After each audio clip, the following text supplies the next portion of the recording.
The sky was burning with fire. The alien palace stood in silence as smoke rose from the broken walls. Bodies of soldiers, human and alien, lay on the black stone floor. The war was over. The last battle had been fought, and humanity had won. Commander. Jace stood at the front of his squad, breathing hard. His armor was scratched and covered in ash, but his eyes were steady. He looked ahead at the grand throne, still untouched, still shining. Behind it, tall pillars reached toward the sky. Then, soft footsteps echoed through the ruined hall. From behind the throne, she appeared, the alien queen. Her silver crown was still on her head, her long violet robe dragging behind her. She had no guards, no weapons, just her calm, cold face. She stepped forward slowly and looked straight at Jace. His team raised their weapons, but he lifted his hand to stop them. There was something strange in her eyes. Not anger, not fear, something else, without a word. She walked past her fallen soldiers, past the smoke and fire. She came to Jace and stopped. Then she did something that shocked everyone. She knelt. The queen of a powerful alien empire dropped to her knees in front of a human. The room went silent. Even the flames seemed to stop crackling. Jace didn't speak. Not yet. He just stared at her, waiting. "I accept defeat," she said softly. Her voice was smooth, almost like a song. "You fought with honor, with strength, with something we could not match." She looked up, her silver eyes meeting his. "As is our custom, the victor is granted a single wish." Jace blinked. "A wish?" he asked, surprised. She nodded slowly. "Anything your heart desires, riches, power, knowledge, even my throne." She lowered her head again. "You have earned it." Behind Jace, his team exchanged glances. A wish from an alien queen. This was beyond rare. It was history. Jace looked around. He saw the pain, the cost of war. He didn't want gold or land or fame. That wasn't why he fought. He looked back at the queen, still on her knees, still waiting. He stepped closer, his boots echoing on the cold floor. His shadow fell over her. "What if I don't want your throne?" he said. "What if I want something else?" She raised her head, confused. "What do you mean?" she asked. Jace leaned down just a little. "I'll tell you when I'm ready," he said, voice calm. "But I don't want this moment to be about power." The queen's eyes narrowed. She was a proud ruler, used to dealing with warlords and liars. But this human? He was different. There was no greed in his voice, no hunger in his eyes, only calm, only purpose. The palace trembled as another section collapsed in the distance. Still, neither of them moved. Her lips parted slowly. "No one has ever spoken to me like this," she whispered. "Not even my own people." Jace offered her a hand. She looked at it for a long moment, then took it. He helped her to her feet. The other soldiers didn't know what to do. Was the war really over? Had their commander just lifted the queen of their enemy? She stood beside him now, not above him, not below him, just beside. Jace turned to his team. "This war is done," he said. "She will honor her word." The queen nodded. "I will keep my promise." She said quietly, "You shall have your wish." And with that, she turned and began walking down the cracked steps, her robe dragging behind, but she stopped halfway and looked over her shoulder. "I hope," she said, "you know what you're asking for." Jace watched her go. His heart was calm but deep inside. Something stirred.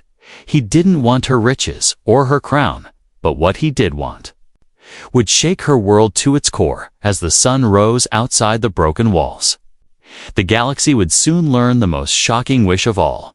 He hadn't won the war to take her empire. He had fought because something about her had pulled at his soul. And now, he had a chance, a real chance, to choose something more powerful than a crown. Not just a queen, but her. And he would not waste it. The Grand Throne Hall was quiet again. The fires had been put out, the bodies taken away, but tension still filled the air like heavy fog. The alien queen stood tall once more, her long robe freshly cleaned. Though her crown was still on her head, something inside her had changed. And across from her, standing like he belonged there, was the human commander Jace. All her nobles had returned. Dressed in their best ceremonial armor, they whispered, in nervous tones, trying to guess what the human would ask. Some thought he would demand their strongest ships. Others believed he'd asked for rare alien technology or entire star systems. The queen raised her hand, and the hall fell silent. She stepped forward, her voice clear. "Commander Jace," she said, "you defeated us with strength and honor. You have earned one wish. State it now." All eyes turned to him. Even the queen's heart beat a little faster, though her face remained calm. Jace didn't speak right away. He looked around, slowly, at the room full of warriors, scholars, and proud aliens. Then he looked at the queen, not as a ruler, but as a woman. "I've thought about it," he said, loud enough for all to hear. "I don't want your crown." Murmurs spread like wildfire.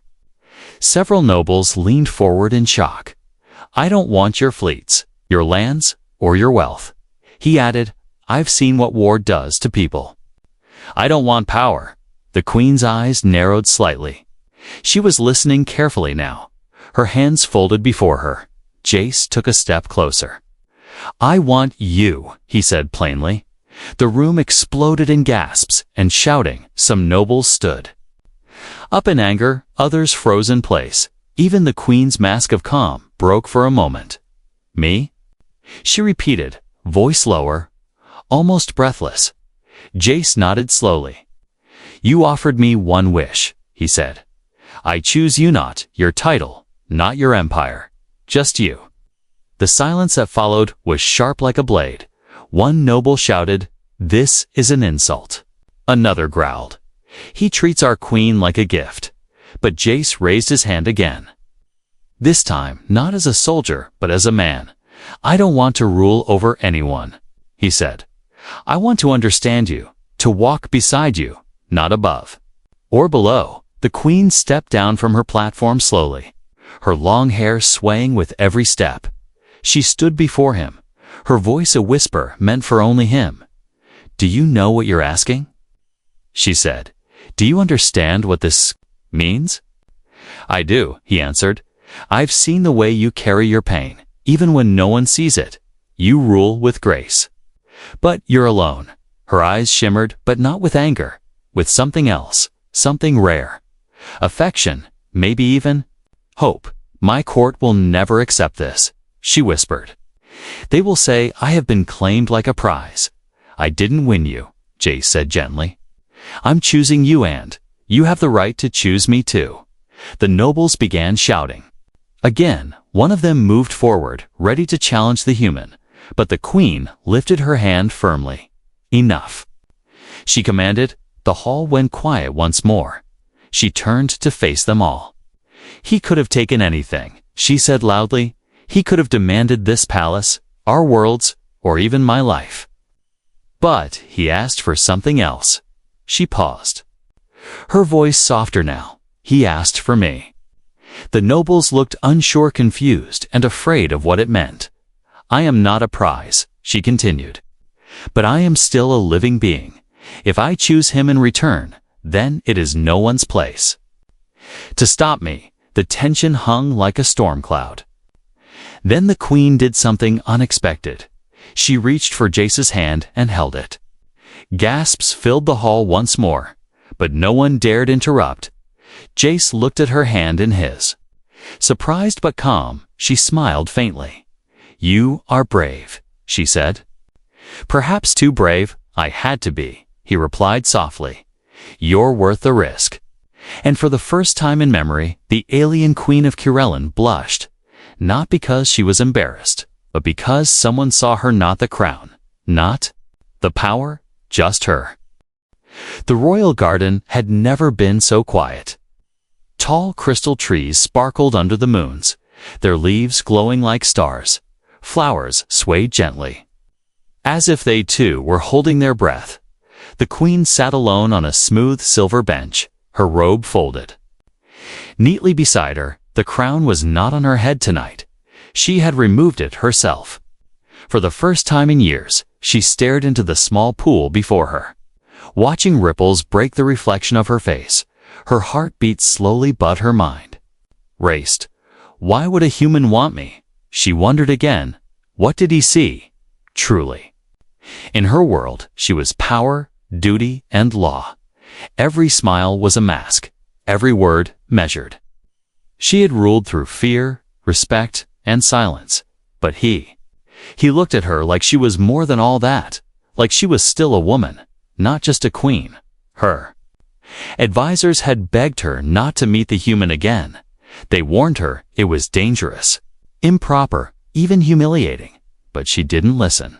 And now she sat waiting for him, a simple human soldier, who had changed her fate with a few soft words. She heard footsteps behind her, not loud, but steady. She didn't turn right away. Only when he stood beside her quietly did she speak. "You came," she said softly. "I said I would," Jace replied. Sitting next to her without asking, he didn't touch her, didn't stare, just sat like they were equals. Because to him they were. She looked at him from the corner of her eye. "You could have asked for anything," she said again. "My empire, my wealth, my technology." "I didn't want those," he said. "I wanted something real." She turned to face him fully now, her voice trembling just a little. "Do you know what it means to choose me?" she asked. "Do you know how heavy my life is?" "Yes," he said, calm, "and I still choose you." She looked down, her voice bitter. "You think I'm beautiful? Maybe mysterious. You see a queen in robes and jewelry. But I have walls around me so high that even I cannot climb them." Jace shook his head slowly. "I don't want the queen," he said. "I want the person behind her. No one sees her," she whispered. "No one has ever tried."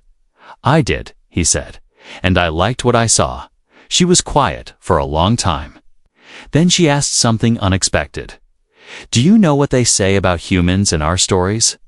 He looked curious. "No," he said. "What do they say?" "That humans are wild," she said with a soft smile. "Unpredictable, emotional, too soft to survive. And yet, somehow stronger than all of us." "Maybe because we still hope," Jace said. "Even when everything looks broken."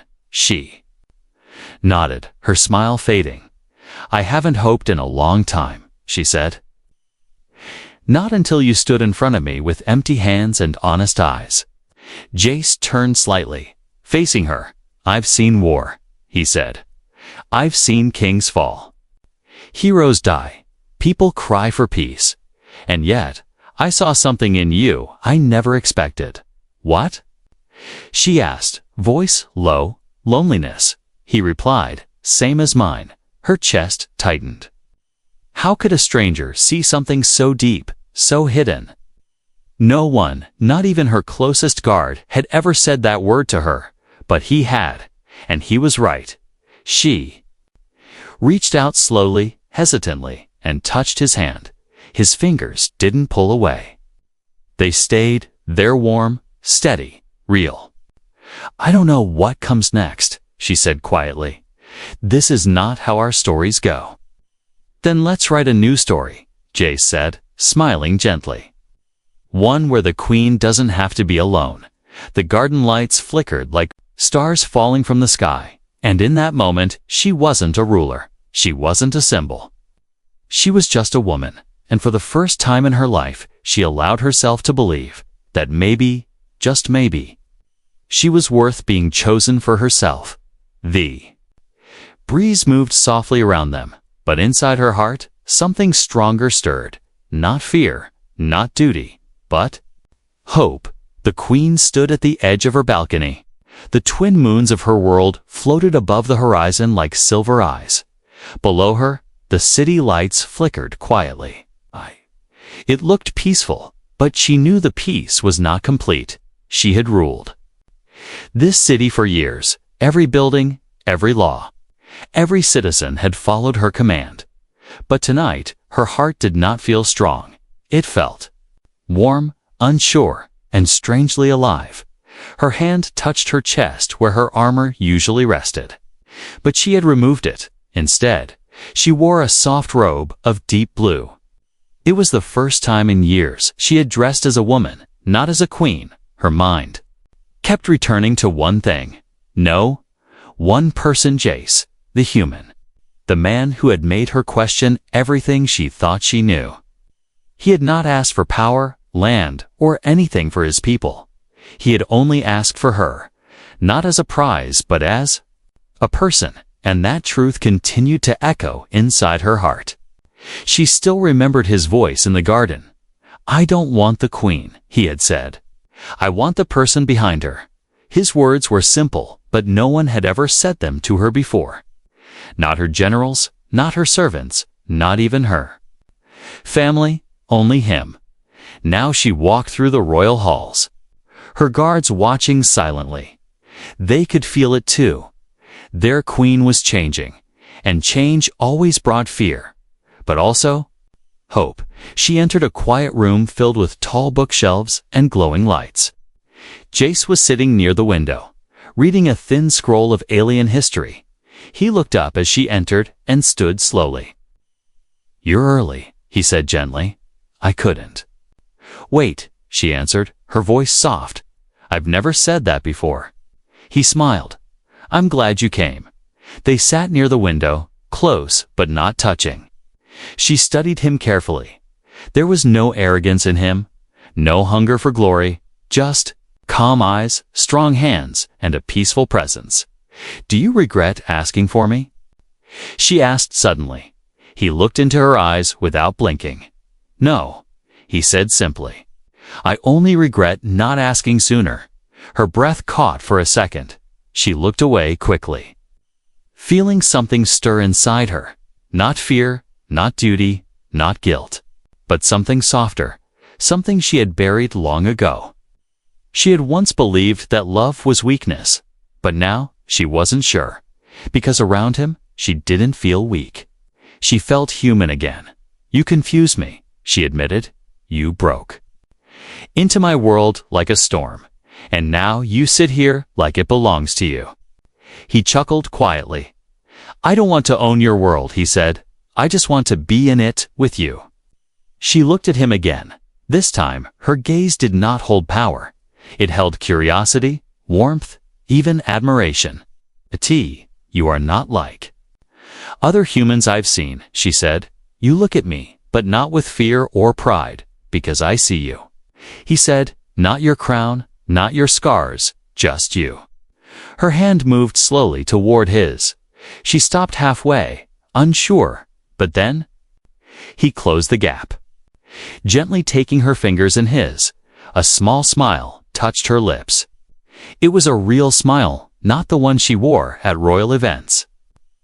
This one was warm, honest, and shy. Her heart beat faster, but she did not pull away. "Tell me something," she said. "If I were just a servant or a nameless woman in the crowd, would you still have chosen me?" He didn't hesitate. "Yes," he said. "I would have chosen you the same."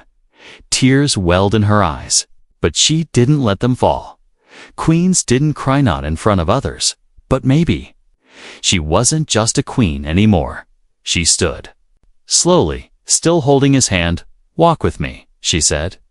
"Not as my subject, but as my equal." He nodded and stood beside her. They walked through the halls, together, not a queen and a soldier, but two souls searching for something real. And in that quiet night, under the soft light of the moons, the queen's heart, once cold and guarded, began to change. Not through war, not through commands, but through a single human's choice to love the woman behind the crown. The next morning, the royal court gathered under the high crystal dome. The palace was shining, but the air was full of tension. Guards stood tall. Nobles whispered behind silk fans. Everyone was waiting for the queen to arrive on for answers. Whispers of her secret walks with the human had spread fast. Some said she had fallen under a spell. Others said she had betrayed her blood. But all of them feared one thing change. Suddenly, the golden doors opened. The queen walked in slowly, wearing a simple white robe instead of her royal armor. At her side walked Jace in clean military clothes. Without weapons, they didn't touch, but they walked as if they belonged together. Gasps echoed through the room. Some nobles stood in anger. Others simply froze. But no one dared speak first. The queen stepped onto the central platform and turned to face them. "I have called you all here," she said calmly. "Not for war or peace, but for truth." Jace stood quietly behind her. Hands folded, eyes alert, one elder noble, tall and cold-eyed, stepped forward. "Your Highness," he said, "we served you through battles, through rebellion, through blood. But now we see you standing beside our enemy." "Like an equal, he is not our enemy," the queen replied, her voice sharp. "He is the one who spared us when he could have destroyed us," another noble shouted. "This is madness. He wants to control our throne through you." Jace stepped forward slightly. "I didn't come here to control anything," he said, voice calm. "I chose her because I saw her heart, not her power." Laughter broke out across one side of the chamber. A noblewoman scoffed. "He speaks of hearts, not strategy. What kind of man is this?" The queen's eyes turned hard. "The kind of man who fought with honor while many of you hid behind shields." The room went silent again. Her words hit like lightning. She looked around slowly, meeting the eyes of each council member. "Tell me, when did we last make choices for our hearts? When did we last choose peace over fear?" A loud voice suddenly cut through. "If you will not remove the human." A noble general growled, "Then we will," before anyone could react. He drew a small blade from his cloak and lunged, but he didn't reach the queen. Jace moved faster than anyone expected. He stepped in front of her, blocking the strike with his arm. The blade slashed into his skin, blood splashing onto the polished floor. Gasps filled the hall. Guards rushed forward and restrained the attacker, but Jace remained standing, blood dripping, not crying out. The queen turned to him in shock. You protected me," she whispered. "Of course I did," he said, breathing through the pain. "You're not just a queen to me." Without thinking, she stepped forward and touched his bleeding arm. Her fingers glowed softly as she used ancient healing light. Her powers, once used for battle, now used to protect him. The nobles stared, stunned. Their queen, who had never shown weakness, was healing a human, not out of duty, but care. She stood beside him, her voice stronger than ever. "I will not hide anymore," she said. "I chose him." Silence, then shouts filled the chamber. Some nobles demanded she step down. Others walked out in rage, but a few remained quiet, watching with different eyes. One elder bowed his head. "Perhaps it is time," he said softly, "to follow a queen who can feel." The queen turned to Jace. "I warned you they would not accept this," she said quietly. "I gave you away." "Out." "I don't want out," Jace replied. "I want you. Even if the world stands against us," she smiled gently, "then we will stand together." The palace may have shaken with revolt, but their bond stood firm, stronger than fear, stronger than tradition, stronger than the throne itself. The stars above the capital glowed quietly, but inside the queen's war chamber, storms were building again, not from warships, but from words, threats, and fear. A message had come from the outer systems. One by one, allied kingdoms were turning away. They called her foolish, weak, and dangerous for bonding with a human. The queen stood at the center of the chamber, her face calm but eyes heavy. She had expected resistance. but not betrayal from those who once called her sister. Jace stood nearby, reading the same message. 5 kingdoms, he said, shaking his head, turning their backs because of me. The queen walked toward the window and stared at the stars. They are afraid, she said. Afraid of what they do not understand. He stepped beside her. I didn't mean to divide your galaxy, he said. You gave me a wish. And I chose you, not war. I know, she replied gently, but the galaxy doesn't listen to hearts. Suddenly, a large councilman entered in haste. Your Majesty, he said breathlessly, a message from the High Assembly. They demand your choice. The queen turned slowly. My choice? Yes, the man said. They demand you remove the human from your life. Or they will vote to isolate your kingdom forever. The chamber froze. Even the guards stopped breathing for a moment. To be isolated meant no trade, no allies, no protection. It meant survival would become harder with every passing day. Jace stood silent, his jaw tight. He knew what was coming. He had seen this before on Earth, where politics destroyed peace, where love was always the first thing sacrificed. The queen closed her eyes and breathed slowly. She had ruled with strength for years, but today? She had to decide with her heart. Later that night, she found Jace standing in the garden. The wind moved gently through the glowing leaves. He was staring at the sky again, hands behind his back. She walked quietly toward him. They gave me a choice, she said softly. I heard, he said. Without turning, I understand. You always do. She whispered. She walked closer and stood beside him. For a moment, they didn't speak. They just listened to the breeze and the sound of their own hearts beating. Finally, she said, I can end this pain by sending you away. You could, he said, turning to her. But would that make you whole? She looked into his eyes. Her voice trembled. I don't want to lose my people. And I don't want to be the reason they suffer, he said gently. So if you ask me to leave, I will. Those words struck deep. She knew he meant it. He would walk away if she asked, even if it broke him, even if it destroyed them both. Her hands clenched slowly.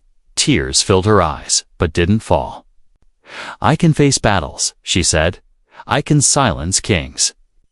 But I don't know how to choose between my heart and my people. Jace took her hand and placed it over his heart. Then don't choose, he whispered. Let them choose instead. What do you mean? She asked, confused. He looked up at the sky. We show them what this really is. He said, we don't hide, we don't run.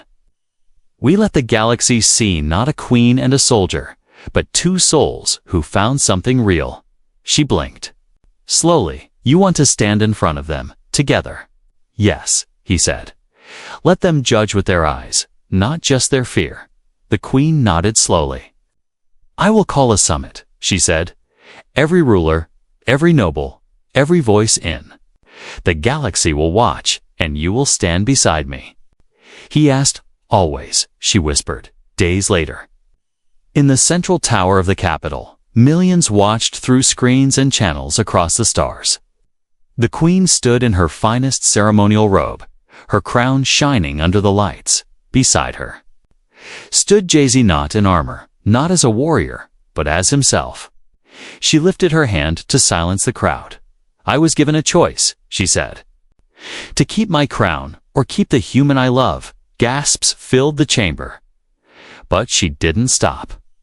I have ruled with strength, she said, but now I will lead with truth. She turned and looked into Jace's eyes.